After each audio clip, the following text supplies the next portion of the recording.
Welcome back to 90 in 90. We hope these topics are useful to you and help you on your path to living a life beyond your dreams. This 90-day series helps change the focus from life's distractions from the process of healing.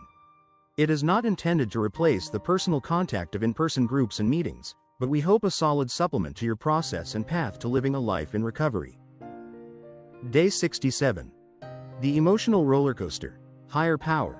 Grant me courage to feel each emotion fully, wisdom to release what no longer serves me, and peace to embrace this journey of healing. In recovery, feeling feelings deeply can be just like riding an emotional roller coaster.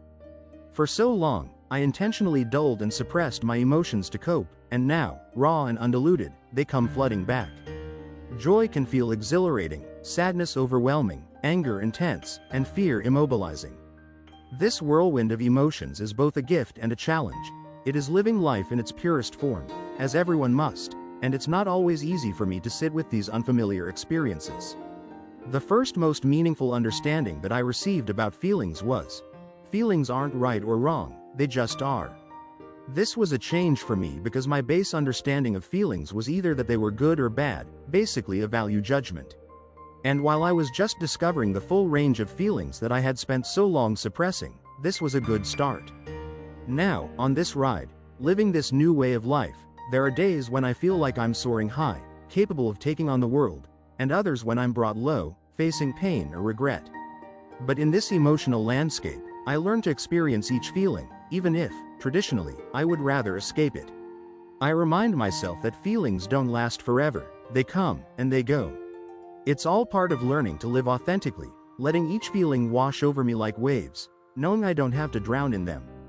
And as I do this more and more, I find that the peaks are not so high, but definitely that the valleys are not as low. It always passes. As I keep moving forward, I learn to trust that each feeling has a purpose in my healing process. With time, I realize I can navigate this emotional roller coaster and even appreciate it. The ups and downs are part of living fully. Feeling it all means I'm healing, I'm growing, and most of all, I'm alive. Sure, in the beginning, I might seem to be white-knuckling it, holding on for dear life, and this too has value as I can use this successful passing of the overwhelming feeling I am going through to know I can get through anything.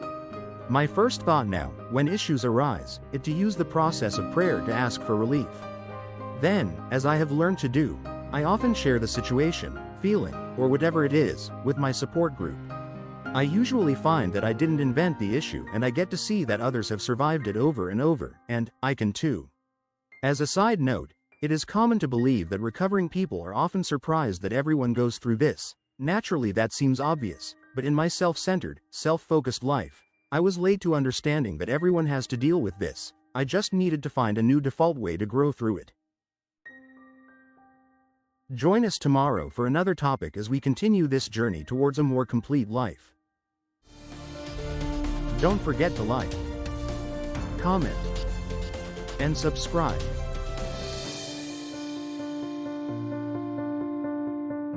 We are on YouTube and all other social media platforms.